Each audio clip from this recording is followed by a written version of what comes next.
अभिवादन स्वीकार कीजिए ब्रजेश मिश्रा का। और आप देखना शुरू कर चुके हैं द डिबेट। बहनों भाइयों, 69,000 शिक्षक भर्ती का मुद्दा एक बार फिर से सतह पर आया है और इस बार इलाहाबाद हाई कोर्ट की लखनऊ बेंच के ने एक बड़ा फैसला देते हुए 69,000 शिक्षकों की भर्ती की जो मेरिट लिस्ट थी उसको खारिज कर दिया है और सरकार से ये कहा है कि 3 महीने के भीतर नई मेरिट लिस्ट जारी करें। इस नई मेरिट लिस्ट आने से बहुत ही जो इस वक्त जॉब में हैं टीचर वो प्रभावित होंगे। तो क्या सरकार अपने फैसलों में कोई संशोधन करेगी, नई मेरिट लिस्ट लाएगी या फिर सुप्रीम कोर्ट जाएगी? फिलहाल सरकार का सुप्रीम कोर्ट जाने का कोई इरादा नहीं है, उसने मना किया है, लेकिन ये भी कहा है कि किसी के साथ अन्याय नहीं होगा। आज चर्चा इसी विषय पर कि 69,000 शिक्षकों की भर्ती का फाइनल अंजाम क्या होने वाला है। बहनों भाइयों, आप सबको 69,000 शिक्षक भर्ती के मुद्दे के बारे में काफ़ी जानकारी होगी, लेकिन आप ये देख रहे होंगे कि इधर लंबे समय से इस मुद्दे को लेकर आंदोलन, धरना, प्रदर्शन, गिरफ्तारियां, लाठीचार्ज, तमाम मुद्दे चल रहे हैं। मैं इस पूरे घटनाक्रम के बारे में जो मेरी पास जानकारी शुरुआत से रही है, मैं आपको पहले तो क्लैरिटी दूं कि ये मुद्दा क्या है। थोड़ा सा इसमें स्पष्टता हो जाए तो आपको भी समझने में आसानी होगी कि यह मुद्दा क्या है और इस मुद्दे को लेकर इतना बवंडर क्यों मचा हुआ है। बहनों भाइयों, ये वक्त था 2017 का, जब समाजवादी पार्टी की उत्तर प्रदेश में सरकार थी और बस चुनाव को कुछ वक्त बाकी था। उस वक्त आप में से बहुत लोगों को ध्यान होगा कि शिक्षा मित्रों को समायोजित करने के लिए 1,37,000 की वैकेंसी निकाली गई थी। वो बहुत बड़ा रिक्रूटमेंट की ड्राइव की गई थी और भर्ती भी कर लिए गए थे। लेकिन उसी वक्त तमाम अन्य एलिजिबल अभ्यर्थी सुप्रीम कोर्ट तक गए और उस समायोजन को खारिज कर दिया गया था। बाद में चुनाव हुए, सरकार बदली और बीजेपी की सरकार आई। सरकार ने कहा इकट्ठे तो इतनी भर्ती नहीं कर सकते, हम इसको चरणों में करें, फेज वाइज करेंगे।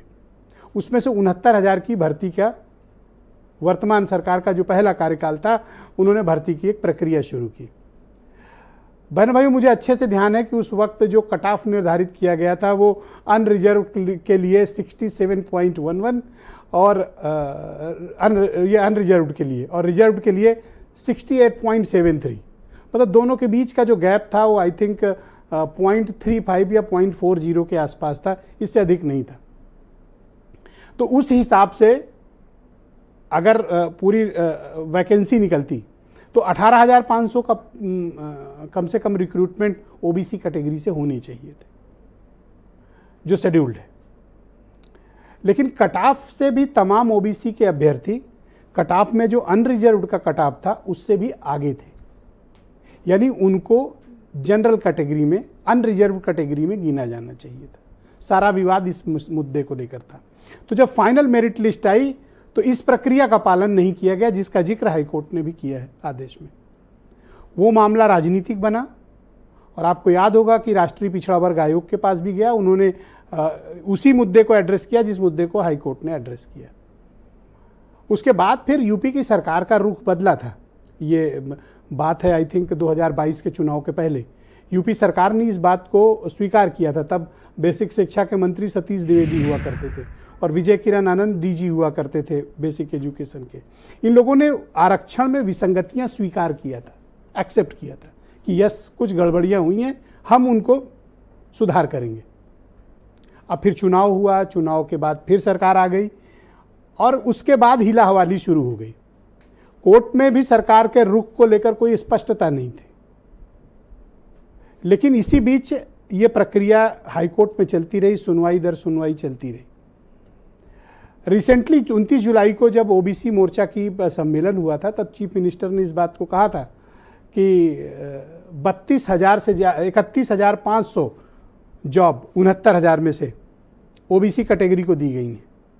69,000 भर्ती में से 31,500 पद ओबीसी कैटेगरी के पास हैं। ये बात चीफ मिनिस्टर ने खुद ओबीसी सम्मेलन में ये बात कही थी। उनका कहना था कि जो 27% का पद था 18,500, उससे भी ज़्यादा था। लेकिन टेक्निकली ये मामला कहाँ फंसा है कि जिनको आप रिजर्व्ड कैटेगरी का मान के वहाँ रख लिए, उनको अनरिजर्व्ड कैटेगरी की सीट मिलनी चाहिए थी। और ऐसी विसंगतियां, ऐसा दावा किया जा रहा है कि मोर देन 29,000 विसंगतियां हुई। तो बहनों भाइयों, उनका क्या होगा जो पिछले 4 साल से नौकरी कर रहे हैं, 5 साल से कर रहे हैं, उनका क्या होगा? ओवरलैपिंग हो गई है। अब सरकार के पास विकल्प बहुत सीमित हैं। हाईकोर्ट ने 3 महीने का वक्त दिया है और सरकार के प्रेस नोट की भाषा पर गौर करिए। उन्होंने कहा किसी के साथ अन्याय नहीं होने देंगे और आरक्षण की संवैधानिक प्रक्रिया का पालन करेंगे। तो अगर आरक्षण की संवैधानिक प्रक्रिया का पालन होगा तो ये आउट होंगे अनरिजर्व्ड वाले। जिन रिजर्व्ड वालों को अनरिजर्व्ड घोषित करके उनको दिया गया है, फिर वो कैटेगरी कम होगी और रिजर्व्ड वाले आगे आएंगे, मतलब ओबीसी कैटेगरी। तो ये कितने होंगे? अभी कोई क्लैरिटी नहीं है। कितनों की जॉब जाएगी? अभी कोई क्लैरिटी नहीं है।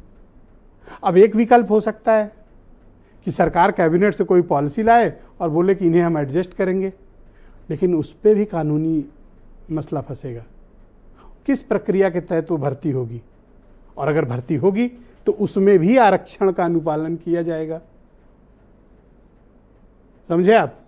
तो ये इस तरह से पूरा मामला घिर गया है। अब इसमें ना तो उगला जा रहा है ना निगला जा रहा है, सिर्फ टाइम बाई किया गया है अभी। लेकिन बहनों भाइयों, ये जब भी फाइल खुलेगी कुछ बहुत बड़ा करेगी, क्योंकि ये कोई सामान्य घटनाक्रम नहीं है, एक बहुत बड़ा घटनाक्रम है। और आपको ध्यान होगा कि जो पिछला चुनाव है वो किस तरह का रहा है। तो कोई भी पॉलिटिकल पार्टी जो सत्तारूढ़ दल है या विपक्ष में, कोई भी इस मुद्दे पर जोखिम नहीं लेगा। अपोजिशन के पास अटैक करने के साधन है और सरकार फिलहाल डिफेंसिव है। आज चर्चा इसी विषय पर, आप कुछ स्टेटमेंट सुने।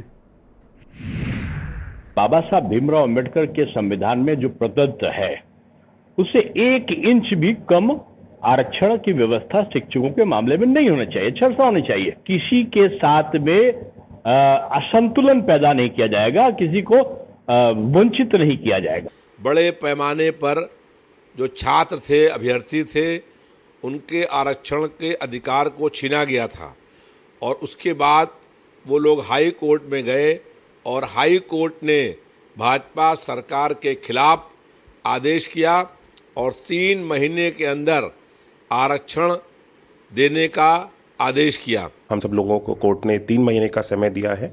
हम सब लोग दोबारा से पुनः इन सारी चीज़ों के ऊपर कार्य करेंगे और मैं ये विश्वास दिलाना चाहता हूं कि किसी भी व्यक्ति के, किसी भी युवा के भविष्य के साथ हम कोई खिलवाड़ नहीं होने देंगे। हर एक युवा के भविष्य को हम सब लोग सुरक्षित रखने का काम करेंगे। कोर्ट के केस से स्पष्ट हो गया कि आपने उन भर्तियों में या तो बेईमानी की थी या आपकी सरकार सक्षम थी। आपको जनता को भी जवाब देना होगा। और अब तो पिछले 2 साल में कम से कम 20,000 पद और रिक्त हो गए होंगे, उनको कौन भरेगा, इसकी भी बात आपको जवाब देनी होगी। तो बहनों भाइयों, आज की परिचर्चा को आगे बढ़ाएंगे। समीर सिंह उत्तर प्रदेश में भारतीय जनता पार्टी के प्रवक्ता हैं, मनीष हिंगवी यूपी में कांग्रेस कमेटी की प्रवक्ता हैं, सुलोचना मौर्य जी मेरे साथ इस कार्यक्रम में मौजूद हैं, महिला शिक्षक संघ की अध्यक्ष हैं, और विजय यादव मेरे साथ मौजूद हैं जो 69,000 शिक्षक भर्ती के अभ्यर्थी भी रहे हैं, ये भी कार्यक्रम में मौजूद हैं। थोड़ी देर में समाजवादी पार्टी के प्रवक्ता सुनील साजन भी हमें ज्वाइन करेंगे। अरुण राजभर एसबीएसपी के राष्ट्रीय प्रवक्ता हैं, हमारे साथ इस कार्यक्रम का हिस्सा हैं, और प्रदेश संरक्षक हैं भास्कर सिंह दलित संयुक्त मोर्चा के। और आप सभी का स्वागत और धन्यवाद इस कार्यक्रम में मेरे साथ सम्मिलित होने के लिए। समीर सिंह जी, आप अपनी पार्टी का और सरकार का स्टैंड क्लियर करिए कि 69,000 शिक्षक भर्ती के मामले में इलाहाबाद हाईकोर्ट का जो आदेश आया है इसका अनुपालन आप कब करेंगे? देखिए ब्रिजेश जी, माननीय मुख्यमंत्री जी ने कल शिक्षा विभाग की बैठक की थी, उसमें उन्होंने बहुत स्पष्ट कहा है कि जो हाई कोर्ट के डायरेक्शन है उस डायरेक्शन का अध्ययन करिए और जो छात्र हैं उनको उस हिसाब से उनको नौकरी दीजिए। कहीं कोई भेदभाव और कहीं कोई किसी के साथ अन्याय नहीं होगा, एक लाइन का स्पष्ट उन्होंने आदेश दिया। लेकिन मैं इसको समझने के लिए और समझाने के लिए 2-3 बातें कहना चाहता हूँ। एक तो बेसिक शिक्षा की ये जो नियुक्ति है, लंबे समय से आप बेसिक शिक्षा विभाग को देखेंगे कि सारी नियुक्तियां कहीं ना कहीं विवाद में रहती हैं। आपने देखा होगा, चाहे वो शिक्षा मित्र की नियुक्ति रही हो, चाहे इसके पहले भी कई बार है। 69,000 में भी आप देखिए, जो आप कह रहे थे कि चुनाव से पहले 6800 की भर्ती हुई, सरकार 6800 की भर्ती की, लेकिन कुछ लोग हाई कोर्ट गए और हाई कोर्ट ने उस 6800 की भर्ती को निरस्त कर दिया। फिर सरकार डबल बेंच में गई और डबल बेंच का निर्णय पिछले दिनों आया, जिस पर सरकार ने बैठक की। माननीय मुख्यमंत्री जी ने बहुत स्पष्ट रूप से कहा, देखिए हम 2017 में सरकार में आए। 17 से पहले सपा बसपा की सरकारें थी, नियुक्तियों का क्या स्थिति थी। आपने शिक्षा मित्र की बात की, समाजवादी पार्टी की सरकार में शिक्षा मित्रों की नियुक्ति ग्राम प्रधान को दे दी गई। बेसिक शिक्षा विभाग एनसीईआरटी के निर्देश से चलता है और एनसीईआरटी के मापदंडों के आधार पर बेसिक शिक्षा के अंदर नियुक्ति होती है। इन सब चीजों पर बहुत लंबा होगा, मैं बहुत आगे जाऊंगा। मुझे केवल ये बताएं कि अनुपालन के लिए आप लोग क्या कर रहे हो? नहीं, देखिए, अनुपालन होगा। जो रिक्तियां हैं वर्तमान समय में, जो हाई कोर्ट का निर्देश है, मुख्यमंत्री जी ने कहा है, उस पर बातचीत कर रहे हैं, विभाग उस पर डिटेल रिपोर्ट बना रहा है। मैं एक चीज आपके चैनल पर कहना चाहता हूं कि जो जिसका अधिकार है, अगर पिछड़े समाज के बच्चों की कम नियुक्ति हुई है तो वो पूरी की जाएगी, और जिनकी नियुक्तियां हुई हैं, जो पात्र हैं, वो भी रिलीफ पाएंगे। कहीं भी किसी को निकालने को और किसी को बैठाने की बात नहीं है, क्योंकि हम क्या है, हम लोगों को नौकरी देना चाहते हैं। आप उत्तर प्रदेश को देखिए, हम सरकार में आए, 6.5 लाख सरकारी नौकरी हमने दिया। हम इस बात को मानते हैं कि कहीं ना कहीं सुप्रीम कोर्ट और हाई कोर्ट के चक्कर में विद्यार्थियों के जीवन के साथ खिलवाड़ हो रहा है।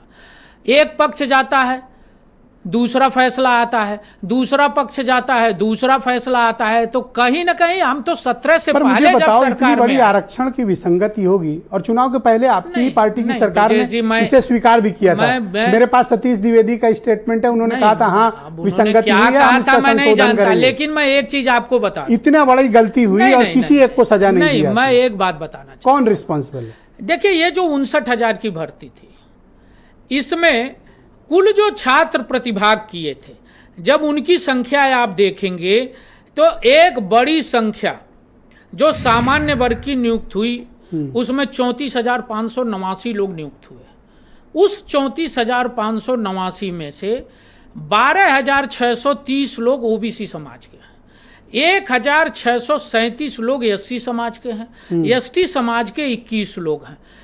ओबीसी समाज के लिए 18,598 सीटों पर नियुक्ति हुई। 12,630 जो सामान्य कैटेगरी में जिनकी नियुक्ति हुई है, अगर उनको मिला देंगे तो वो कुल संख्या 31,288 की आती है।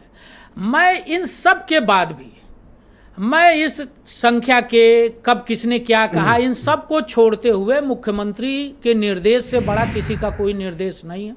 हाई कोर्ट, सुप्रीम कोर्ट क्या निर्देश देता है, हम उसका असेसमेंट करेंगे। और माननीय मुख्यमंत्री जी ने एक लाइन की विसंगतियां हुई थी, चूक की है आपने? नहीं, मैं ये कह रहा हूं कि किसी की गड़बड़ी को स्वीकारने में क्या परहेज है? नहीं, किसी की मानव भूल अगर हुई होगी तो हम उसको सुधार करेंगे। इतनी बड़ी भूल? नहीं, बड़ी भूल नहीं है। देखिए ब्रजेश जी, मैं पहले भी कह रहा था, फिर आपको बता रहा हूं। ये तो स्वीकार कर रहे हो कि भूल हुई है आपसे? नहीं, मैं क्यों स्वीकार करूं, भूल नहीं हुई है। जो 36 और उधरवा आरक्षण की बात है, वो 2019 में भी एक फैसला सुप्रीम कोर्ट का आया है। मैं उन सब की चर्चा ही नहीं करना चाहता। 22 में आया, 24 में आया, जो चाहता है जब मन करता है हाई कोर्ट जाता है, सुप्रीम कोर्ट जाता है, वही। अब हाई कोर्ट के आदेश को भी बात भी आप कह रहे हो, आपसे भूल नहीं हुई है। मैं न्यायालय का सम्मान करता हूं, मैं न्यायालय का सम्मान करता हूं, मैं न्यायालय पर कोई टिप्पणी नहीं करूंगा, लेकिन स्वागत तो करो। नहीं, मैं एक चीज पूछना चाहता हूं। यही तो न्यायालय है जो एक मुख्यमंत्री को, भ्रष्टाचार में बंद मुख्यमंत्री को प्रचार करने की अनुमति देता है और दूसरे मुख्यमंत्री के बिल एप्लीकेशन को खारिज कर देता है, इसका तो नौकरी आपने पूरी दबा ली। नहीं, और आप मैं तो यही तो कह रहा हूं ब्रजेश जी, ये डिबेट होनी चाहिए कि 17 में योगी आदित्यनाथ जी मुख्यमंत्री बने, 17 से पहले 12 से 17 समाजवादी पार्टी की सरकार थी, 12 से 2007 बसपा की सरकार थी। इन सरकारों में कितनी नियुक्ति हुई? आप 1.5 लाख पुलिस की भर्ती नियुक्ति दी, लेकिन ये आरक्षण में धांधली कैसे हुई? ब्रजेश जी, जो गलतियां पिछली सरकारों ने किया था, हमने उसको सुधारा है। आपको बता दूं, आपको बता दूं, जो ये नियुक्तियां हुई थी, इसी को सुधारने के लिए हमने शिक्षा आयोग बनाया। मैंने कहा ना, उत्तर प्रदेश के अंदर सवाल ले लो, फिर आप शिक्षा में नियुक्तियों के अलग अलग मापदंड और अलग अलग पद्धतियां थी, जिसको सुधारने के लिए, मैं 30 सेकंड में अपनी बात खत्म कर दूं, जिसको सुधारने के लिए माननीय मुख्यमंत्री जी ने सभी आयोगों को मिलाकर, चाहे वो हायर एजुकेशन हो, माध्यमिक शिक्षा चयन बोर्ड हो, बेसिक शिक्षा चयन बोर्ड हो, सबको बेसिक शिक्षा चयन बोर्ड नहीं, वो विभाग अपनी नियुक्ति करता था। उसी का परिणाम था कि मुलायम सिंह यादव ने प्रधानों को शिक्षा मित्र बनाने की अधिकार दे दिया। कोई हाई स्कूल फेल है, वो बेसिक शिक्षा के स्कूल में पता चला वहां मेरिटोरियस लड़की भी पढ़ा रही है और हाई स्कूल फेल भी वहां शिक्षक के नाते काम कर रही है। इन सब विसंगतियों को दूर करने, नहीं मैं सवाल कोई एवॉइड नहीं करूंगा। मुझे बताओ ये नियुक्ति की फाइनल मेरिट लिस्ट कब तक? आप 3 महीने की बात छोड़िए, हम कम से मन साफ है तो कल ही निकाल देते। हम कम मन साफ है तो कल निकाल दो। अभी तो कल मुख्यमंत्री जी ने फैसला लिया है, हम जल्दी से जल्दी सभी छात्रों को भरोसा दिलाना चाहते हैं। हम अभी और खूब टाइम है, आराम से बात करेंगे। उसका समाधान निकालेंगे जिससे किसी भी छात्र को हाई कोर्ट न जाना। धन्यवाद। तो उससे मनीष सिंघवी जी, मैं आपसे जानना चाहता हूं, अब आप मुझे क्लैरिटी दो, कांग्रेस पार्टी 69,000 शिक्षक भर्ती के मामले में क्या ऑफिशियली ओपिनियन रखती है? क्या आरक्षण में कोई विसंगति हुई, धांधली हुई, घपला हुआ या नहीं हुआ? देखिए, जो कोर्ट कह रहा है वहीं से शुरू करते हैं बात को। कांग्रेस पार्टी न्याय और संविधान में विश्वास रखती है। कोर्ट ने कहा कि रद्द करके आरक्षण नियमावली 1994 में निहित प्रावधानों के अनुसार नियुक्त की जाए, कोर्ट ने कहा है। तो इसका मतलब प्रावधानों का पालन नहीं किया गया। तो ये तो आईने की तरह साफ है, इस पे तो कोई डिबेट है नहीं कि आरक्षण के नियमों का क्लैरिटी दी। नहीं, मैं कोर्ट आपका मैं पॉलिटिकल स्टैंड नहीं, मैं वही तो यहां से बात शुरू हुई कि ये जो भाजपा सरकार है ये आरक्षण विरोधी सरकार है, यहां से बात शुरू हुई। दूसरा महत्वपूर्ण बात जो है कि ये आदरणीय समीर सिंह जी की बात से बात शुरू करता हूं। 2 बातें इन्होंने बड़ी महत्वपूर्ण कही। इन्होंने कहा बेसिक शिक्षा की नियुक्तियों में विवाद बना रहता है और इसलिए इन्होंने इस परंपरा को बनाए रखा और खूब विवाद बनाए रखा। एक तो इनकी ये बात। दूसरी बात इन्होंने कहा जो होना होता है वो हाई कोर्ट और सुप्रीम कोर्ट चला जाता है, तो इनका मतलब हाई कोर्ट और सुप्रीम कोर्ट पर इनका भरोसा नहीं और लोग जाते हैं उससे उनको पसंद नहीं है। तीसरी और महत्वपूर्ण बात पर आते हैं हम। दिसंबर 21 में योगी आदित्यनाथ जी ने भी और उस वक्त के बेसिक शिक्षा मंत्री सतीश द्विवेदी जी ने कहा कि आरक्षण में गड़बड़ है। क्यों कहा ये भी समझ लीजिए, क्योंकि मार्च में चुनाव थे, तो चुनाव के पहले इस बात को खुश रखने के लिए एक मैसेज चला जाए, इन्होंने कहा कि साहब गड़बड़ हुई है। चुनाव बीत गया, उसके बाद लड़के चिल्लाते रहे, यहां तक कि मार्च 23 में सिंगल बेंच में ने फैसला दिया था कि आरक्षण में गड़बड़ी हुई है, लेकिन नहीं माना इन्होंने। क्यों? क्योंकि जुलाई 23 में योगी जी ने फिर कह दिया कि नहीं साहब कोई गड़बड़ी तो हुई नहीं है, हमने तो सब सही किया है। जबकि सच्चाई क्या थी? सच्चाई ये है कि 27 के बजाय 3.86% रिजर्वेशन दिया गया ओबीसी को और 21 के बजाय 16.2% दिया गया एससी को। ठीक है ना? अब उसके बाद देखिए मसला क्या है। अभी इतना ही सवाल नहीं, मतलब जो आदरणीय समीर सिंह ने बड़ी अच्छी बात कही, इन्होंने कहा कि विवाद तो बनाए रखना है। मैंने बीच में रोका नहीं, एक चीज मैं बता दूं, जो बात मैंने नहीं, अरे अभी आप विवाद बनाए रखना है, संविधान में विश्वास नहीं है, नहीं इस तरह की भाषा मत बोलिए। आप अपनी बात कहो। समीर सिंह ने कहा, समीर सिंह ने कहा, आपकी बात का जवाब देना, झूठ बोल रहे हो भाई। मैंने कहा इसका समाधान किया, आप झूठ मत बोलो, आप झूठ मत, उनका नाम मत ले, आप अपनी बात अब आप शांत हो गए, प्लीज शांत हो गए। जो विवाद था समाधान किया, शिक्षा आयोग बना दिया। जो एग्जाम हुआ, एक मिनट, जो एग्जाम हुआ उसमें एक सवाल के चारों विकल्प गलत थे। एक बवाल वो भी है जिसमें इनके एक्सपर्ट्स ने एक को सही मान लिया, उसमें भी 3192 लड़कों ने आवेदन किया, जिसमें 22। आप क्या चाहते हो कि तत्काल नई मेरिट लिस्ट आए? नहीं, तत्काल मेरिट लिस्ट आए, उसके अलावा अभी बात खत्म नहीं हुई, मुझे 2 मिनट का मौका दीजिए। सर आप बोले, आप बोल रहे हैं लगातार, प्लीज कंप्लीट करें। उसके बाद देखिए, ये लोग जो ओबीसी आयोग गए, तो एक ओबीसी आयोग और कोर्ट लगातार मूल चयन सूची मांगता रहा, ये लोग नहीं देते रहे, सरकार नहीं दे रही थी।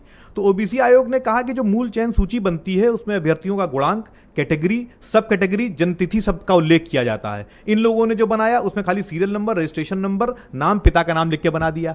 तो गड़बड़ी सिर्फ अब जो एप्लीकेबल है वो हाईकोर्ट का आदेश एप्लीकेबल, अब आयोग का कोई नहीं, लेकिन मैंने कहा कि जो गड़बड़ियां हुई हैं, आपने जो सवाल किया, इतनी ज्यादा गड़बड़ियां हैं, इतना लेथन इन लोगों ने फैला रखा है, जिसकी बात ही कर रहे हैं ना कि वो हाई कोर्ट, सुप्रीम कोर्ट। सवाल इस बात का आपने जानबूझकर गड़बड़ियां की, आपकी नियत पहले दिन से खराब थी। साजन जी को आमंत्रित करता हूं, समाजवादी पार्टी के प्रवक्ता हैं। सुनील जी, आपका धन्यवाद हमें समय देने के लिए। मेरा आपसे प्रश्न है कि 69,000 शिक्षक भर्ती के मामले में हाईकोर्ट का आदेश आ गया है, 3 महीने का वक्त सरकार को दिया गया है।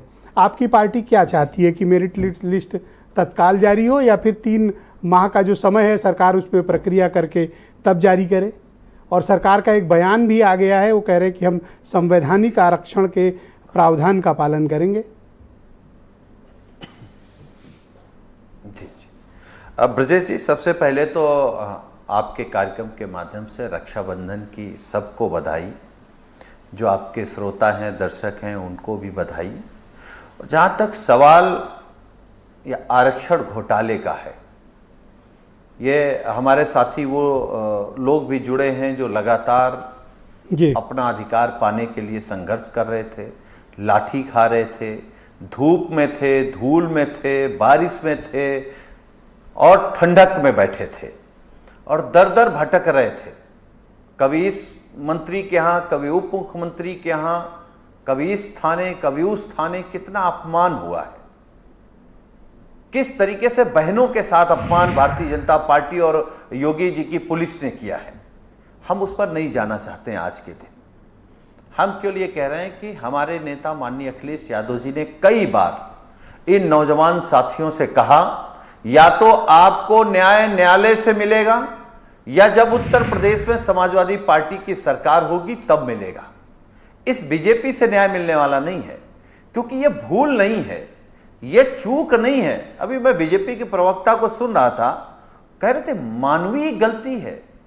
ये मानवीय गलती नहीं है, ये आपकी सोच की गलती है और ये भ्रष्टाचार है और इतना बड़ा घोटाला है कि हम तो ब्रजेश जी आपके कार्यक्रम के माध्यम से कहेंगे माननीय न्यायालय को संज्ञान लेना चाहिए।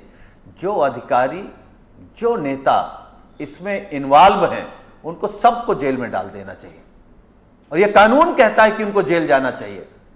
देर सवेर इसकी जांच होगी, कोई बचेगा नहीं।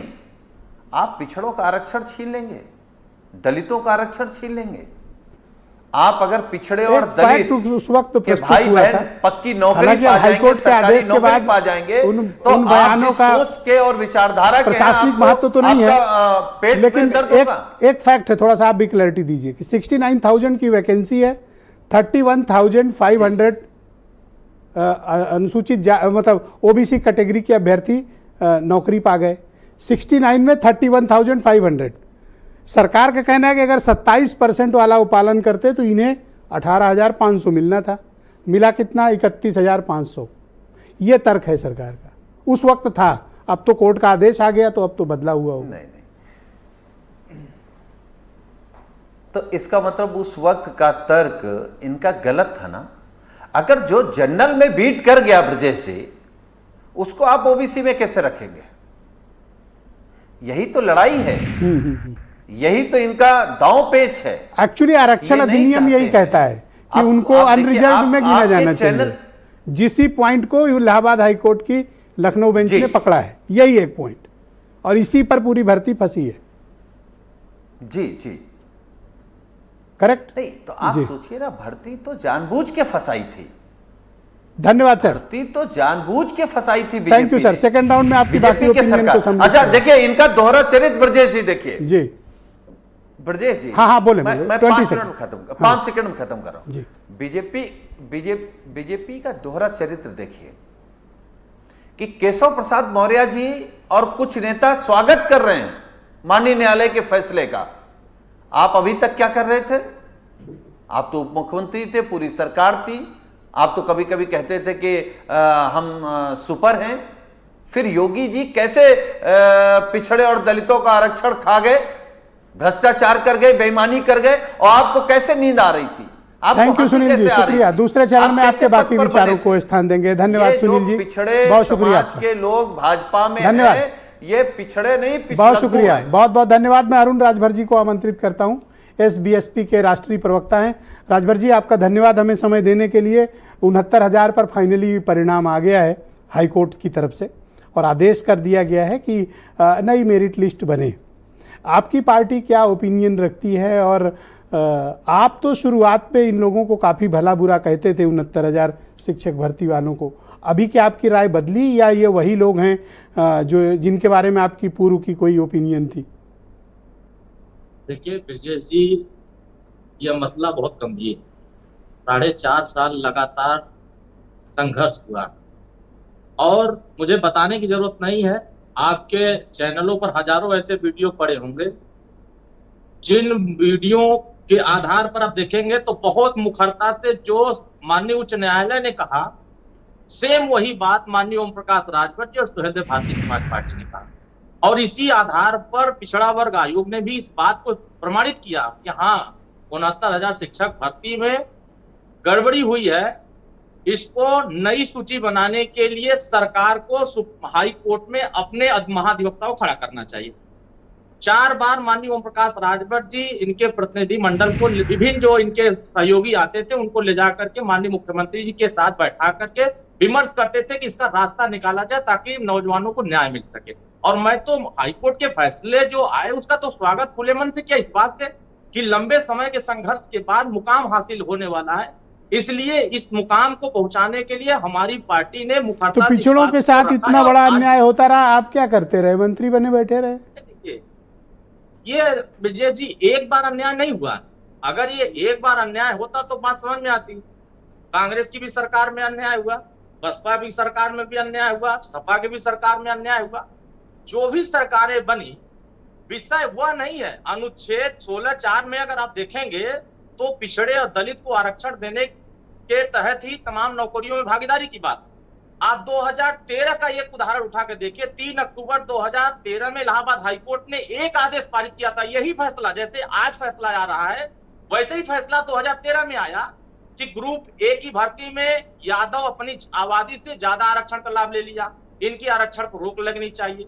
चमार जाटव धुसिया अपनी आबादी से ज्यादा आरक्षण ले लिया। पुलिस की भर्ती आई थी 46,410, 33,000 अकेले एटा, इटावा, कासगंज, कन्नौज के लोगों का किया गया था। तो जब पिछड़ों के हक के साथ इस तरह से खिलवाड़ हो रहा था, उनका हक हुकूक नौकरी में मारा गया था, आप तो पिछड़ों की राजनीति करते हैं, आपने क्या किया? आपने इनकी लड़ाई क्यों नहीं लड़ी? हमारे ब्रजेश जी, अगर हमने इनको सही रास्ता नहीं दिया होता तो शायद आज मुकाम हासिल नहीं होता। आपने रास्ता दिया? हम लोगों ने इनको हमने प्रमुख कैसे? देखिए कैसे थोड़ा बताओ। 2017 में जब हम लोग सरकार 2017 में शामिल हुए, इनके प्रतिनिधि मंडल हमारे कार्यालयों को घेर लेते थे, लेकिन किसी दूसरे मंत्री के यहाँ जाते थे तो कोई मंत्री बाहर निकल करके भी नहीं जाता था। लेकिन तत्कालीन माननीय ओम प्रकाश राजभर जी मंत्री होते हुए इको गार्डन में जाकर के इनकी बात को सुना, पत्रक लेकर के माननीय मुख्यमंत्री तक पहुंचाया कि हाँ इनकी ये समस्या, इसको दूर करना चाहिए। क्योंकि हम तो बीजेपी सरकार का कोई मिनिस्टर इसकी बात नहीं सुनता था, सिर्फ आप अकेले सुनते थे? नहीं, देखिए सबसे बड़ी बात है ब्रजेश जी, बात पहुंचानी चाहिए। सच बात, अगर ये हमको चिट्ठी दे रहे हैं, तमाम एविडेंस दे रहे हैं, तो उस एविडेंस अच्छा, इस बात का कोई रिग्रेट है कि पहले जो आप इनके लिए अपशब्द बोले थे, आपकी पार्टी के कुछ लोग या अध्यक्ष, वापस लेंगे अपने शब्द? कोई अपशब्द नहीं बोला। देखिए ब्रजेश जी, अगर इन विषयों पर जाएंगे, अब शब्दों पर बहुत सारे लोगों ने बहुत कुछ कहा, नहीं स्पेशली इनके लिए कहा था, तो अभी आप रिग्रेट फील कर सकते हो? ये बड़प्पन होता है। नहीं, बिल्कुल नहीं, ऐसा कुछ नहीं है। हमने धन्यवाद, बहुत शुक्रिया आपका। मैं विजय यादव जी को आमंत्रित करता हूं। धन्यवाद, बहुत शुक्रिया। धन्यवाद राजभर जी। लड़ाई हमेशा लड़ते आए। विजय यादव लंबे समय से 69,000 शिक्षक भर्ती की लड़ाई लड़ते आए हैं, खुद अभ्यर्थी भी रहे। विजय जी धन्यवाद हमारे साथ जुड़ने के लिए। मैं आपसे जानना चाहता हूं कि इस पूरे विवाद का अब एक समाधान निकला है, हाईकोर्ट का फैसला आया है, अब आप लोग क्या एक्सपेक्ट करते हैं? और बीते दिनों आपका संघर्ष जो था उसमें क्या तकलीफें झेली थी आप लोगों ने? सर, पहले तो भारत समाचार और आपको बहुत बहुत धन्यवाद कि टीआरपी के दौर में आपने इस विषय को चुना। और भारत समाचार पहले दिन से 2017 से ये मामला हमारा चल रहा है, और लगातार कोई दिन ऐसा नहीं गया जब हम लोग सड़कों पर रहे और भारत समाचार पे हमारी खबर ना चली हो। जहाँ तक भर्ती की बात है, मैं आपको अवगत कराना चाहता हूँ कि 2018 से ये प्रक्रिया शुरू हुई चयन की, और 2020 में नियुक्ति के लिए पूरी लिस्ट जारी कर दी गई। और पहले दिन से ही हम लोग 2020 से इस बात को हर मंच पे कहते चले आए कि इसमें आरक्षण में विसंगति हुई है, आरक्षण में गड़बड़ी हुई है। बेसिक शिक्षा विभाग का सर कोई ऐसा अधिकारी नहीं हुआ जिसके पास हम लोग अपना ज्ञापन लेकर न गए हों। भाजपा सरकार में कोई ऐसा मंत्री नहीं होगा, मंत्री की बात छोड़ी, कोई प्रवक्ता नहीं बचा होगा जिसके पास हम लोग अपना ज्ञापन लेकर न गए हों कि सर इस बात को ऊपर तक पहुँचाइए, इसमें आरक्षण में गड़बड़ी हुई है। यहाँ से भी बात नहीं बनी। कैसे गड़बड़ी हुई, थोड़ा दर्शकों को ये भी बताओ। मैंने तो बताया, अब आप थोड़ी और क्लैरिटी दो, गड़बड़ी हुई कैसे? मैं उस पर भी आता हूँ सर। जो ये लिस्ट बनाई गई, अभी 33,000 34,000 का जिक्र हो रहा था कि 69,000 का जो अनारक्षित वर्ग की सीटें जो होंगी 34,589, उसमें जो बीजेपी के आदरणीय प्रवक्ता हैं समीर सिंह जी, इन्होंने कहा कि उसमें 13,000 के समथिंग ओवरलैपिंग हमने करवाई। सर देखिए, पहले तो हमें एक चीज़ समझनी पड़ेगी, और इस बात को सब जानते हैं, लेकिन पता नहीं क्यों लोग इस बात को बोलना नहीं चाहते कि अनरिजर्व और जनरल में बहुत फर्क है। आप किसी सीटों को, आप जो कहते हैं ना कि जनरल की सीटें हैं, तो पहली बात तो ये समझना चाहिए कि भारत के संविधान में जनरल के लिए कोई सीट आरक्षित नहीं है। जिनको आप जनरल की सीट कहते हैं वो अनारक्षित होती हैं, उसमें किसी भी वर्ग का व्यक्ति हो, अगर उसकी काबिलियत होगी, अगर वो मेरिट में आएगा तो वो वहां पे ओवरलैप करेगा। अगर आपको इससे आपत्ति है, आप संशोधन कर दीजिए, पूर्व बहुमत की सरकार, आप व्यवस्था बदल दीजिए कि नहीं देंगे हम आरक्षण। इसमें तो कैसे गड़बड़ हुई, ये थोड़ा उसमें गड़बड़ी है सर, मैं उसमें बता रहा हूं आपको। उसमें हुआ ये कि जहां पे हमारी ओवरलैपिंग 19,000 लोगों की होनी चाहिए, जो 13,000 का जिक्र कर रहे हैं सर, वहां ओवरलैपिंग 19,000 लोगों की होनी चाहिए थी। इन्होंने क्या किया, 13,000 लोगों की ओवरलैपिंग करा दी। 6,000 ओवरलैपिंग मतलब कि अनरिजर्व वाली, जी, उनको अनरिजर्व कोटे में शिफ्ट कर दिया। बाकी जो 6,800 लोग थे उनको उनके रिस्पेक्टिव कोटे यानी ओबीसी कोटे में फिक्स कर दिया। ठीक है, 13,000 उधर दिखा दिया, 6,000 इधर जोड़ के 18,598 इधर दिखा दिया। सामान्य आदमियों को जब आप ये आंकड़ा पेश करेंगे तो उसको लगेगा कि यार देखो 13,000 ओवरलैपिंग हो गई, 18,000 कोटे में दे दिया, 31,000 हो गया, तो बवाल किस बात का है। जब हम लोगों ने मुख्यमंत्री जी ने भी ये बात कही थी कि 31,500 जॉब दी गई। बिल्कुल, मैं उस पर आप मानते हैं कि इतने ओबीसी को जॉब मिली हुई है? मैं कह रहा हूँ 69,000 में से 31,500 हुई है, और वो 13,000 लोग नहीं, 19,000 लोग अपनी काबिलियत से अनरिजर्व सीटों पे जाते। बिल्कुल ठीक। लेकिन आपने एक साजिश के तहत 13,000 पे उनको रोक दिया और 6,000 उनके कोटे में शिफ्ट कर दिए। और ये बात 29 अप्रैल 2021 को राष्ट्रीय पिछड़ा वर्ग आयोग ने मानी, 23 दिसंबर 2021 को माननीय मुख्यमंत्री जी ने मानी, हमारे 5 सदस्यीय प्रतिनिधि मंडल के साथ, जिसमें मैं भी शामिल रहा। 1 घंटे मीटिंग हुई और मुख्यमंत्री जी का कहना था कि जो समस्या हुई है, हम आपका समय तो नहीं लौटा सकते लेकिन हम आपको न्याय देंगे। बाकायदा सतीश द्विवेदी जो उस समय शिक्षा मंत्री जी थे, उन्होंने प्रेस कॉन्फ्रेंस की, प्रेस नोट जारी हुआ, आपने अभी जिक्र भी किया कि मैं चला सकता हूं, आपके पास है भी, है मेरे पास स्टेटमेंट जी। इतना सब कुछ होने के बाद सतीश द्विवेदी ने एक्सेप्ट किया था कि विसंगति, बिल्कुल खुल के किया था और प्रेस नोट मीडिया में सबको बताया भी। 5 जनवरी 2022 को विसंगति मानते हुए जो घोटाला हम लोग कहते थे उसको विसंगति का नाम दिया गया और 6,800 अभ्यर्थियों की सूची भी जारी कर दी गई। करेक्ट, 2022 में। अब तो ये विषय बचता ही नहीं कि घोटाला हुआ कि नहीं हुआ, गड़बड़ी हुई कि नहीं हुई, विसंगति थी कि नहीं थी। जिस बात को एनसीबीसी ने मान लिया, पिछड़ा वर्ग आयोग ने मान लिया, मुख्यमंत्री ने मान लिया, हाईकोर्ट की सिंगल बेंच ने मान लिया और रिसेंटली अभी डबल बेंच ने भी मान लिया। तो अब तो ये बहस खत्म हो जानी चाहिए कि विसंगति हुई कि नहीं। दूसरा एक जो जिज्ञासा है, मीडिया की जिज्ञासा के हिसाब से बता रहे, आप लोग चूंकि उसमें बहुत डीप एनालिसिस करते हो, आपको पता है कितनी ऐसी सीटें हैं जहां पर ये ओवरलैपिंग आपके हिसाब से हुई है, कितने अभ्यर्थी हैं? देखिए, हम लोगों का जो नंबर टोटल कितना होगा? 34,589 सीटें थी, जिसमें अगर फेयर सिलेक्शन होते तो उसमें 19,000 हमारे ओबीसी के लोग ओवरलैपिंग करके जाते।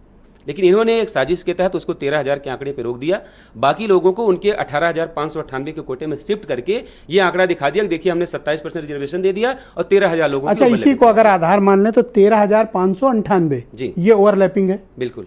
तो नई जो मेरिट लिस्ट आएगी तो जो चयनित हैं 13,598 उनको हटाकर ही तो आएगी, करेक्ट? नहीं सर, देखिए जो 13,000 लोग हैं वो तो वहां पे रहेंगे ही रहेंगे। ओके। अब जो 6,800 लोगों को इन्होंने कोटे में शिफ्ट किया है, जब ये ईमानदारी से लिस्ट बनेगी तो ये अनरिजर्व सीटों पे जाएंगे। नहीं, मैं थोड़ा कंफ्यूज हो रहा हूँ भाई, सारा सीटें तो आपको 69,000 के ही भीतर करनी है ना, एक सीट भी नहीं बढ़ा सकते आप। मैं उसी को थोड़ा सा समय दे, मैं अब एक सीट नहीं बढ़ा सकते, इस वक्त तो नहीं बढ़ा सकते, आपसे लूंगा मैं आपके पास। मैं उसी पे सर थोड़ा सा मुझे समय दीजिए, मैं कंफर्म कर देता हूँ जो आप कहना चाह रहे हैं कि ये जो 6,800 गड़बड़ियां हुई हैं, जब इनको वहां पे शिफ्ट करेंगे ना अनरिजर्व कोटे में, तो जो 6,800 इन्होंने अनरिजर्व जो जनरल सामान्य वर्ग के लोग हैं, जिनको सर कहते हैं जनरल वर्ग की सीटें, जो 6,800 सामान्य वर्ग के लोग 4 साल से पढ़ा रहे हैं, तो जब फेयर लिस्ट बनेगी तो वो 6,800 लोग इस भर्ती प्रक्रिया से बाहर चले जाएंगे। मतलब उनकी जॉब जाएगी ना? बिल्कुल जाएगी, डेफिनेटली 6,800 बिल्कुल जाएगी। और हम लोग इस बात को मानने वाले हैं और हमने हर जगह इस बात को बोला है कि देखिए उनका चयन, उन्होंने जाली दस्तावेज तो लगाए नहीं है सर, फर्जीवाड़ा करके नहीं ली है उन्होंने। बेसिक शिक्षा विभाग की गलती है, उनकी नौकरी नहीं जानी चाहिए, उनके लिए वैकल्पिक व्यवस्था होनी चाहिए, ये बात हम कह रहे हैं। और उस वक्त भी कह रहे हैं जब हमारे 6 साल बेशकीमती बर्बाद कर दिए गए। सर, आज रक्षाबंधन पूरा देश मना रहा है और मेरा चौथा रक्षाबंधन है जब मैं अपने घर पे नहीं रह पाया हूँ, ये मेरी तकलीफ है। और लगातार 21, 22, 23 काफी क्लैरिटी दी। एक्चुअली ये बड़ा टेक्निकल विषय भी है जी सर, इसको समझना भी उतना ही मुश्किल काम है। मुझे 30 सेकंड में सर मैं कंक्लूड कर दूं। आप 20 सेकंड में बात खत्म करो जी, बस 20 सेकंड मुझे चाहिए। जहां तक ये बात हो गई कि उनकी व्यवस्था होनी चाहिए, एक और बात महत्वपूर्ण करके मैं खत्म कर देता हूं अपनी बात कि इस सारे प्रकरण में दोषी कौन है इसका आज तक किसी को नहीं पता चला। सर ने कहा कि मानवीय भूल है, मैं कह रहा हूं मानवीय भूल हरियाणा में हुई, मुख्यमंत्री को जेल जाना पड़ गया। हमारे यहाँ 6,800 पद लूट लिए गए, कोई अधिकारी जो दोषी है उसका नाम किसी को नहीं पता। सर आपको पता हो तो मुझे बता दीजिए, मैं अपने लोगों को बता दूंगा और सारे लोग जुड़ के देख रहे हैं। उस वक्त डीजी तो वही थे ना, विजय किरण आनंद जी थे, वही थे। सरकार की तरफ से कोई तो है जो बता दे कि हाँ रॉकेट साइंस थोड़ी है, सबको पता है। नहीं, क्लियरिटी तो सरकार, जैसे आप देखिए गोमती नगर में घटना हुई, पटक के सामने रख के नाम बता दिए गए कि किसने गलती की।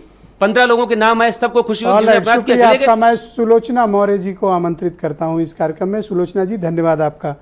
किस आधार पर यह तर्क दिया जा रहा है, तो भी तब जब 69,000 में से 31,500 ओबीसी अभ्यर्थी इस वक्त जॉब में हैं, तकरीबन I think more than 45% OBC इस वक्त जॉब में है 69,000 में, फिर कैसे ये दावा किया जा रहा है कि आरक्षण के नियमों का पालन नहीं हुआ, जबकि इनका जॉब ड्यू है 27%? Thank you sir. पहले तो माननीय न्यायालय के आदेशों का मैं स्वागत करती हूँ, और रही आरक्षण की बात, तो वो संवैधानिक अधिकार है, और संवैधानिक जो आरक्षण मिला है वो जो आरक्षित वर्ग के लोग थे ये उनको मिलना चाहिए था। इसे स्वीकार किया है माननीय मुख्यमंत्री जी ने, माननीय शिक्षा मंत्री जी ने, और हमारे माननीय न्यायालय के आदेशों को। अब रही शिक्षकों की बात कि वो भी हमारे शिक्षक हैं और ये भी हमारे शिक्षक हैं, तो हमें तो वही दोनों शिक्षक चाहिए, हमें वो भी शिक्षक चाहिए और ये भी चाहिए, क्योंकि जो 4 साल 5 साल नौकरी कर चुके हैं उन्हें बाहर तो नहीं किया जा सकता, और जो अभी चाहते हैं जिनका वो जगह था, जिन्हें नहीं मिला, उन्हें भी एडजस्ट करना है। तो जो विसंगति हुई है उसमें सुधार किया जाए और इनको शामिल किया जाए। एक्चुअली क्या इसमें चूक किस लेवल से हुई है? चूक, और ये 1-2 महीने होती, थोड़ी सी होती तो समझ में आता, इसमें तो लगातार कंटिन्यूअस वही प्रोसेस था। सरकार का भी स्टैंड फ्लिप फ्लॉप होता रहा, कभी इधर कभी उधर, कभी इधर कभी उधर। सर कुछ चीज़ें इसमें हैं, मैं रिकॉल तो क्या ये पॉलिटिकली ज़्यादा? नहीं, पॉलिटिकली नहीं, चूँकि आप 69,000 वैकेंसी से रहे हैं और रिकॉल नहीं किया है मैंने।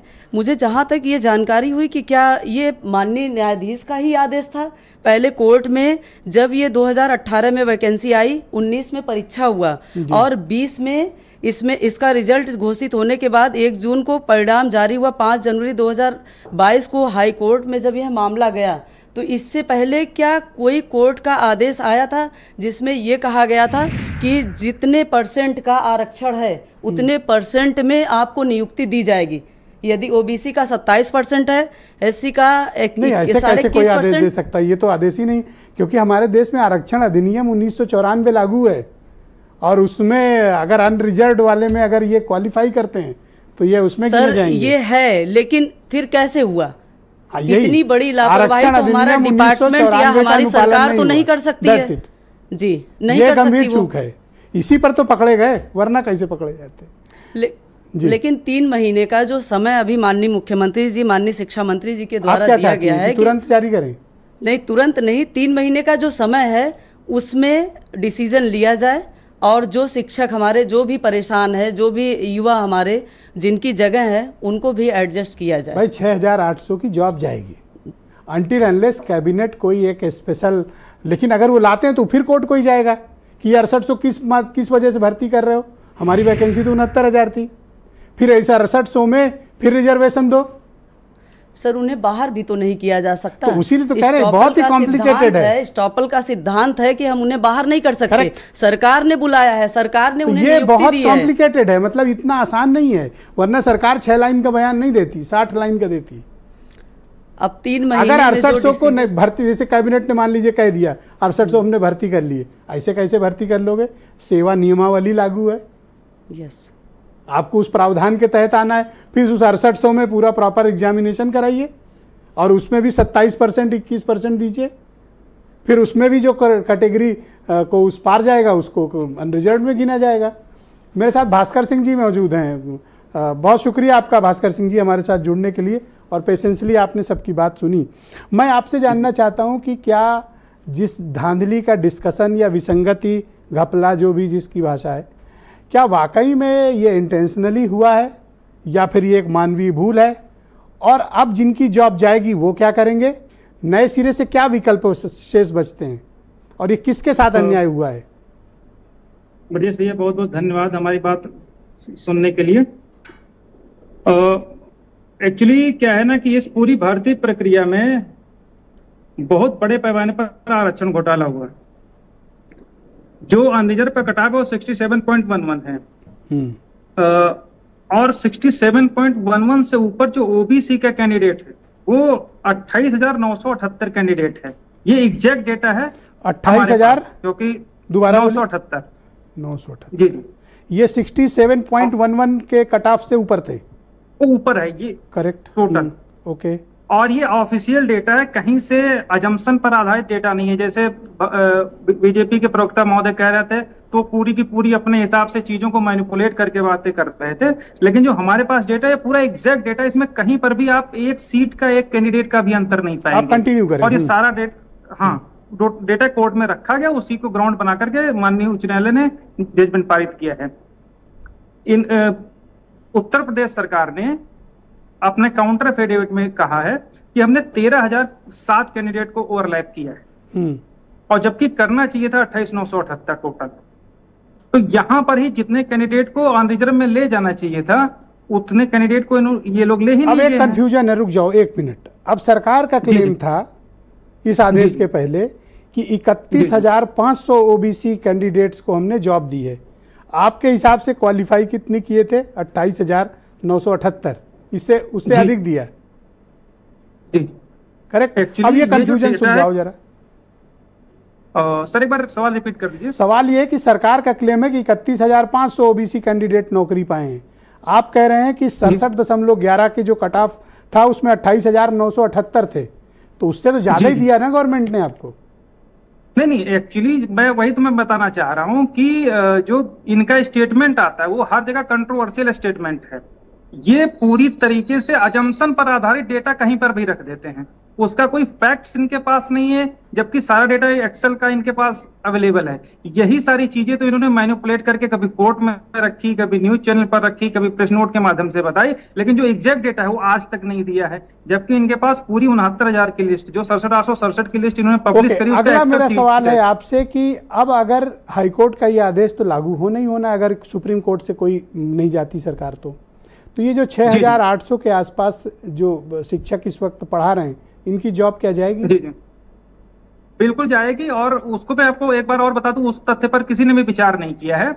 इससे पहले डिवीजन बेंच में एक जजमेंट पारित हुआ है राहुल बनाम उत्तर प्रदेश सरकार में जी, और उस जजमेंट में उसकी मैं कॉपी भी आपको दे दूंगा। जितना डेटा है ये 28,978 और 67.1 टोटल हमारे पास हार्ड कॉपी सॉफ्ट कॉपी सब आपको अवेलेबल करा दूंगा। इसमें कहीं पर भी 1% की भी गलती की संभावना नहीं है। विश्वास कर रहा हूं, आप बोलें जी, सेकंड और है आपके। और तो जो राहुल बनाम उत्तर प्रदेश सरकार की एक अपील फाइल हुई थी, उस पर माननीय उच्च न्यायालय की खंडपीठ लखनऊ ने आदेश कर रखा है कि आप एक सीट पर 2 लोगों को नियुक्त ही नहीं कर सकते हैं।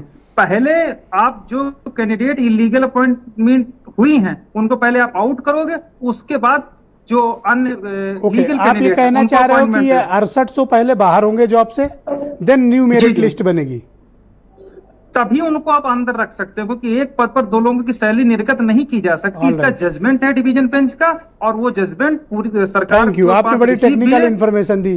प्लीज हमारे साथ बने रहिएगा। मैं बीजेपी के प्रवक्ता हैं समीर सिंह जी, उनको दोबारा से आमंत्रित करता हूँ। देखिए 3-4 अहम बातें निकलकर समीर सिंह जी आई। पहला, ये जो 6800 लोगों की जॉब जाएगी इसकी जिम्मेदारी कौन लेगा और क्या इनकी जॉब सलामत रहेगी? और पहले तो इनको निकालना पड़ेगा एज पर ऑर्डर, क्या आप उसके लिए तैयार हैं? देखिए ब्रजेश जी, थोड़ा समय चाहूँगा, 2-3 विषय आया। एक तो जो 6800 की बात मैंने पहले भी कहा, मैंने पहले लाइन में क्या कहा कि माननीय मुख्यमंत्री जी और हमारे दोनों प्रतिभागी भी इस बात को कहे कि मुख्यमंत्री जी से हमारी बात हुई। ये इतिहास की पहली घटना उत्तर प्रदेश के कि किसी मुख्यमंत्री से आंदोलनकारियों से बात हुई। पिछले दिनों में क्या था ये सब लोग जानते हैं। 6800 की नियुक्ति किसने की? भारतीय जनता पार्टी की सरकार ने 2020 में थी। जो हमारी बहन कह रही थी कि किसने कहा कि 6800 करिए, देखिए जब इनके प्रत्यावेदन मिले उसको विभाग ने परखा। मैंने पहले भी कहा कि माननीय भूल हो सकती है। विभाग ने परखा तो ये देखा कि 6800 पिछड़े वर्ग के लोगों की नियुक्तियां होनी चाहिए। वो 6800 की नियुक्ति हुई, और अभी हमारे भास्कर जी जो चैलेंज कर रहे थे वो कर सकते हैं। भाई शिक्षक नेता हैं, शिक्षक नेता ज्ञानी होते हैं, कुछ भी कह सकते हैं। मैं भाजपा का प्रवक्ता, मेरे पास डाटा नहीं, और ये शिक्षक नेता हैं, किसी स्कूल में पढ़ाते होंगे और इनके पास पूरे बेसिक शिक्षा का डाटा है। इनकी बुद्धिमत्ता को मैं बधाई देता हूँ, धन्यवाद करता हूँ।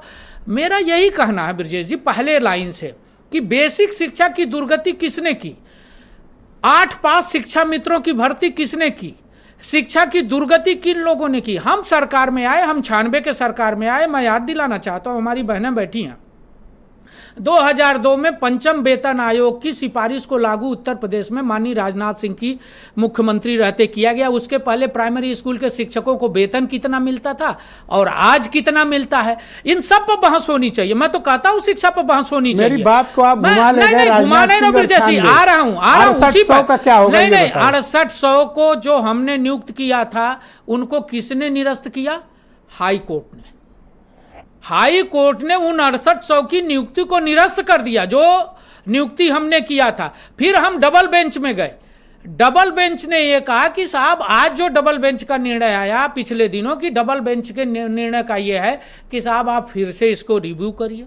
माननीय मुख्यमंत्री जी ने, हम इस चक्कर में ही नहीं पड़ते कि कितना और होना है कितना नहीं होना, जितना भी होना है, जो जिसका अधिकार बनता है, संवैधानिक अधिकार बनता है, हम उसकी नियुक्ति करेंगे। हमने पहली लाइन में मुख्यमंत्री जी ने कहा कि हम आगे नहीं जाएंगे, हमको नहीं भला करना रहता, हम शिक्षकों के साथ नहीं खड़ा रहते, तो हम अपील की बात करते। फिर मेरे घूम के उसी पे आ रहा हूं मैं, 69,000 का मसला अलग है। अब ये जो 6800 की जॉब जाने वाली है, नहीं किसी की जॉब नहीं तो जाएगी। कैसे दोगे ये तो बताओ ना। हम उसका रास्ता निकालेंगे ना। शिक्षा मित्रों का कैसे रास्ता निकला समाजवादी पार्टी की सरकार में?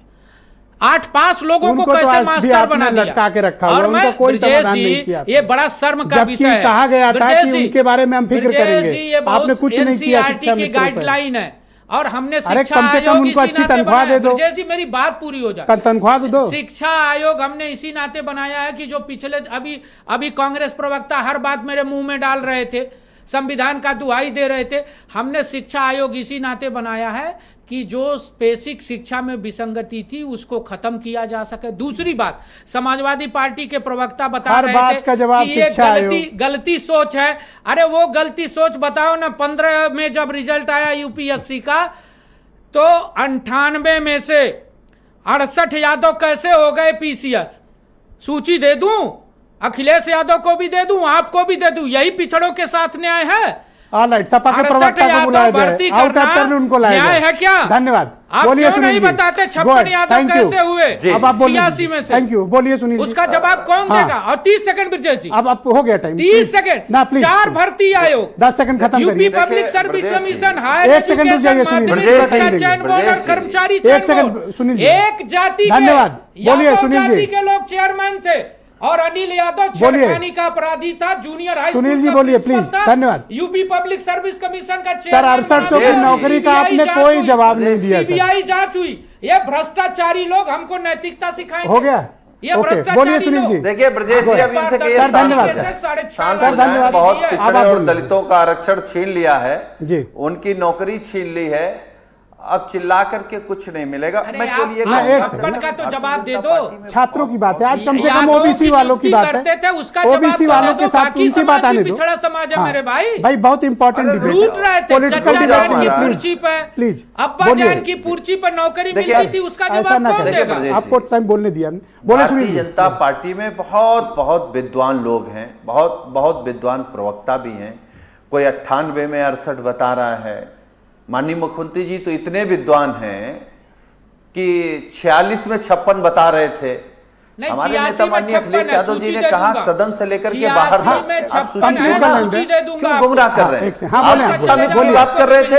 शिक्षा मित्र को समाजवादी पार्टी की सरकार में कितनी सैलरी मिलती थी, आपकी सरकार में कितनी सैलरी मिल रही है? ब्रजेश जी मैं केवल एक बात कहूंगा, बाकी सारी टेक्निकल बात ऐसा लग रहा है इंटेंशनली आप टोक रहे हो, थोड़ा बोल लेने दो। मैं केवल भारतीय जनता पार्टी के प्रवक्ता को, इस बीजेपी सरकार के अधिकारियों को और माननीय मुख्यमंत्री जी से यह जरूर कहूंगा कि हरियाणा की घटना याद रखिएगा। यही माननीय न्यायालय ने मुख्यमंत्री को जेल भेजा है। आप धमकी दे रहे हैं। आप इस तरीके से घोटाला करेंगे, पिछड़े दलितों का हक छीनेंगे, तो वो दिन दूर नहीं है जब ये सारे लोग जेल की कटघरे में। और सर थोड़ा वक्त का अभाव है, कृपया कोऑपरेट करें। 20 सेकंड में बात खत्म। 1 सेकंड 20 सेकंड मैं दूंगा समय। लास्ट का समय दे देंगे। कौन सा फार्मूला सर 1 सेकंड। हाँ बोले सुनील जी, बोले 20 सेकंड सर। थोड़ा वक्त की कमी, थोड़ा कंक्लूड कर लें। नहीं, मैं तो कह रहा हूँ वो सूची दे दीजिए ना। हाँ, सूची गूगल पे है, सूची दे दीजिए, गूगल पे है, जाओ मिल जाएगी। धन्यवाद, नहीं तो आप आगे पोस्ट में बोल कर देखेंगे, भाग जाओगे, हम बचे हैं बाकी हम कह रहे हैं शिक्षा मित्रों को आपने क्या दिया? ओके, मनीष आपने सिंह जी, पिछड़े और go ahead। दलितों इन दोनों की आवाज बंद है। ओके, मनीष जी go चाय ahead। पियेंगे, सर आपको धन्यवाद। करा देंगे ओके, 56 और आप बताइए जेल इन जाने के 6800 लिए का क्या तैयार होगा? रहिए। मनीष जी आप मुझे बताइए, जेल 6800 जाने की को जॉब तैयार जाएगी, रहिए। इनका क्या होगा? देखिए, ओके, जिस धन्यवाद सुनील जी, प्लीज। सरकार में छात्रों को लेकर इतनी संवेदनहीनता हो कि 5 साल के बाद आज हमारे आदरणीय समीर सिंह जी कहाँ तक बात ले जा रहे हैं कि साहब 96 में पंचम आयोग दे दिया, वो एहसान आप सर ये अपनी कर दिया। बात रखो, मैं वही तो समीर सिंह का क्या नहीं भाई वो, सर, मैं अरे भाई वो नहीं, वो बात तो होता क्या मैंने है? एक मिनट ये शिक्षकों पर घोड़ा दौड़ाते थे। आपके वही तो मैं कारण आप मेरे से बात इनकी मैं आपके बीच में नहीं सरकार बोला। शिक्षकों पर थोड़ा घोड़ा सा दौड़ाए आप जाते डिरेल कर थे। रहे हैं आपको जानबूझकर। पहला बोले हमने जो आप है डिरेल कर रहे हैं। पंचम वेतन आयोग दे दिया, आप डिरेल कर रहे हैं। तो इनको दर्द होने आपका लगा। शांत ठीक है हो ना? जाओ। हाँ, आप बोलो, सुनिए। मेरे से बात करो। दिक्कत इस बात की है Up कि to the point बात जिस सरकार में 2017 के बाद आज तक 22 पर्चे लीक हो चुके हों, जिस सरकार में मुख्य सेविका, junior engineer, junior added teacher, auditor, सहायक शोधाधिकारी 4 साल से जिनके रिजल्ट नहीं आए हैं, एग्जाम हो गया है और 4 साल से जिनके रिजल्ट नहीं आए हैं, उस सरकार में आप युवाओं के लिए, छात्रों के लिए आप किसी भी संवेदनशीलता की उम्मीद अगर करते हैं तो गलत करते हैं। इनको इस 6.5 बात लाख पे किसी ने All right, नौकरी दी सर, हो तो है ना? बताइए। थोड़ा सा कॉपरेट करें, आज थोड़ा वक्त की कमी। 6.5 लाख पहला किसी ने राउंड लंबा दिया हो खिंच तो गया बता था। दो, आप ओके, किसी अभी सरकार क्या में मिला। विकल्प हमारे पास शेष बचे हुए हैं? आप क्या एक्सपेक्ट करते हैं? सरकार का अपने प्रश्न पढ़ा है, उससे कुछ उम्मीद जगी है आपकी? देखिए, पहले तो मैं सर एक बात कहना चाहता हूँ, जो अभी सर बता रहे थे, इन्होंने 2 चीज़ें कही कि 6800 हमने नियुक्तियाँ की थी। पहले तो इनकी जानकारी के लिए मैं बता दूं कि 6800 केवल चयन सूची जारी हुई थी, उस पर अपॉइंटमेंट नहीं हो पाई थी, उसको हाईकोर्ट ने क्वेश कर दिया और इसी वजह से क्वेश किया क्योंकि आपने 69,000 से अधिक पद भर दिए। सर देखिए, ये तरीका ठीक नहीं। आप दिन भर टीवी पे कहीं ना कहीं बैठते होंगे, मेरे लिए आखिरी प्लेटफॉर्म होता है जहाँ मैं अपनी बात रखूँ। थोड़ा सा कॉपरेट करिए। देखिए, ऐसे शोर करेंगे तो हम लोग बहुत शोर करेंगे सर, ऐसा नहीं है। मैं सही बात बोल रहा हूँ, आप फैक्ट ले लीजिएगा। मेरे से बात करें, आप सीधे 6,800 की लिस्ट 5 जनवरी 2022 को उन्होंने निकाली, जिसको 13 मार्च 2023 को सिंगल बेंच ने क्वेश कर दिया। वजह ये बताई कि 69,000 पद आपने भर दिए हैं, बिना उन सीटों को खाली किए आप एक्स्ट्रा पद नहीं भर सकते। दूसरी महत्वपूर्ण बात, जो अब जजमेंट आया है उसको लेके पिछले 1 घंटे की डिबेट में अभी तक कोई स्पष्ट व्यू किसी के पास नहीं है कि कब तक ये प्रक्रिया पूरी होगी। सरकार का बयान पढ़ा है? मैंने पढ़ा 6 लाइन का मैंने पढ़ा है सर। और मैं बताऊं, या नहीं, हम लोग, जबकि हमें पता था कि अंदर नहीं जा पाएंगे, हम लोग मुख्यमंत्री आवास के बाहर ही खड़े थे कि शायद कुछ क्लू मिल जाए, कुछ जानकारी मिल जाए। 90 दिन में प्रक्रिया अरे पूरी सर, हो जाएगी। सर ये तरीका ठीक नहीं सर, थोड़ा सा कॉपरेट पूरी हो करिए। जाएगी। मुख्यमंत्री से थोड़ा बड़ा सा कोई कॉपरेट नहीं है करिए सर। सर। अब कौन बोलेगा? मुख्यमंत्री देखिए, मुख्यमंत्री जी बोलेंगे नहीं, मुख्यमंत्री जी बोलेंगे नहीं, मंत्री जी बोलेंगे नहीं, आप जवाब देंगे नहीं तो आप मेरे से बात, आप संतुष्ट हो नहीं? जो हाई कोर्ट का जजमेंट आया है, हम बिल्कुल इसलिए संतुष्ट नहीं है कि पिछली बार जब मुख्यमंत्री जी ने पहल की थी तो बाकायदा प्रेस नोट जारी हुआ था जिसमें काउंसलिंग शेड्यूल तक जारी हो गया था। बेसिक शिक्षा मंत्री ने प्रेस कॉन्फ्रेंस की थी, आपके पास आज तक वीडियो है। आज की डेट में ऐसा कुछ नहीं है। सर कह रहे हैं 3 महीने का टाइम है। मैं बता रहा हूं, आप मुझसे नहीं जा रहे ना, सुप्रीम मैं बता रहा हूं सर, ये क्यों नहीं जाएंगे? नहीं जाएंगे ये, इनको दोनों पक्ष को बैलेंस बना के रखना है। उधर दिखाना है देखो हम तुम्हारे साथ खड़े हैं, इधर दिखाना हम तुम्हारे साथ खड़े हैं। लेकिन आदेश का अनुपालन तो सर, करना मैं बता रहा पड़ेगा। हूं, एक ज्यादा से ज्यादा ये 90 दिन स्किप कर सकते हैं। नहीं सर, नहीं करेंगे, वो स्किप करेंगे। मैं बता रहा हूं, सुन लीजिए, मुझे 30 सेकंड, मुझे ओनली 90 डेज अनस्टॉपेबल, मुझे अगर 30 सेकंड दीजिए मैं बता दूं क्यों नहीं जा रहे होता है ना, वो किसी की बात पर भरोसा नहीं मुझे होता। 10 सेकंड के बाद दे देंगे ना, मैं आपको क्लियर कर दूंगा। 20 सेकंड में कंप्लीट करो, 20 सेकंड मैं कंक्लूड कर दूंगा, मेरे लिए 20 सेकंड बहुत है सर। देखिए, ये जो जजमेंट आया है, ये जो जजमेंट आया है, अगर इस पे सरकार को आगे बढ़ना होता, मंत्री जी का स्टेटमेंट आता, आज नहीं कल जो है कार्यकाल शुरू हो जाएगा। सरकार चाहती तो कल जो है let's wait 90 days I think. Okay Sulochana ji, आप अगर 90 डेज वेट करेंगे, ये मामला सुप्रीम कोर्ट चला जाएगा और स्टे हो जाएगा। क्या हमें 90 दिन का वेट 90 दिन का वेट करना चाहिए या फिर सरकार इमीडिएट इस पर एक्शन ले? सर, बेसिक शिक्षा डिपार्टमेंट बहुत बड़ा डिपार्टमेंट है और नियुक्तियां भी बड़ी संख्या में होती हैं और ये इतिहास रहा है कि जब जब नियुक्तियां हुई है तब ये कोर्ट का चक्कर लगा है। और रही बात, इसके फैसले आते हैं और हमेशा सही दिशा में आते हैं। माननीय मुख्यमंत्री जी एक अच्छे प्रशासक हैं और उन्होंने जब इसको निर्णय दिया है कि 3 महीने के अंदर किसी के साथ भी अन्याय नहीं होगा, जो बच्चे हैं उनको भी एडजस्ट किया जाएगा, जो आरक्षित बच्चे रह गए हैं उनको भी। जा नहीं रही है सुप्रीम कोर्ट जा नहीं रही है सरकार, और कोई ना कोई निर्णय इस पे निकलेगा। भाई क्या रास्ता निकले? सरकार ने तो एक बयान दिया किसी के साथ अन्याय नहीं होने देंगे, पर न्याय कैसे करोगे? किसी एक के साथ तो करना पड़ेगा, फैसला करना पड़ेगा। इसमें बीच में नहीं रास्ता नहीं है कहीं। सरकार ने स्पष्ट कर दिया ब्रजेश जी, जब हाई कोर्ट ने फैसला दिया तो उसमें सरकार ने 24 से 48 घंटे के बीच में बैठक करके फैसला सुना दिया कि हम किसी के साथ अन्याय नहीं होने देंगे। लेकिन जिन लोगों ने अन्याय पहले से करते आए हैं उनको भी हम बेनकाब करेंगे। 2001 की आप उठाकर देखिए सामाजिक न्याय समिति की रिपोर्ट जो माननीय राजनाथ जी तत्कालीन मुख्यमंत्री ने दिया कि यादव, अहिर, ग्वाल के अलावा किसी पिछड़े वर्ग को आरक्षण ही नहीं मिला है।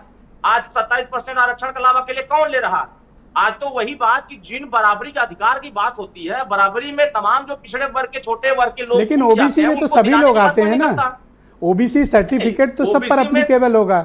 6 लोग हैं ओबीसी में खाली ताकतवर, बाकी सब मुर्दा पड़े हुए हैं, किसी कोई पूछता नहीं है। अरे देखो, इतने बड़े मिनिस्टर हो, इतने इम्पोर्टेंट डिपार्टमेंट है, आप तो जीवंत व्यक्ति हैं, कैसी बात कर रहे हैं? अपने को मुर्दा मत कहो।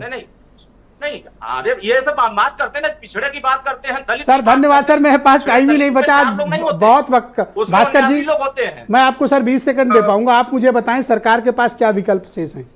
20 सेकंड। विकल्प सर यही है कि अगर इनकी नीयत साफ है और ये वास्तव में दलित पिछड़ा के थोड़ा सा भी हित की बात सोचते हैं, तो जो दलित पिछड़ों की 19,000 सीटें उन्होंने गबन कर रखी है, उनको अविलंब जो है जो लिस्ट रिविजिट करके या पुरानी लिस्ट क्वेश करके उनकी सीटें उनको देने का काम करें। बस सिर्फ इतना सा मैं चाहता हूं। बहुत शुक्रिया आपका। मैं आप सभी का बहुत आभार प्रकट करता हूं कि इस महत्वपूर्ण टेक्निकली, लीगली, पॉलिटिकली, सोशली बहुत कॉम्प्लिकेटेड विषय पर आप सब ने अपनी अपनी ओपिनियन प्रस्तुत की। और बहनों भाइयों, आप सबका भी बहुत शुक्रिया। मैं उम्मीद करता हूं कि आपका आज का दिन अच्छा रहा होगा और कल इससे बेहतर होगा। धन्यवाद, नमस्कार।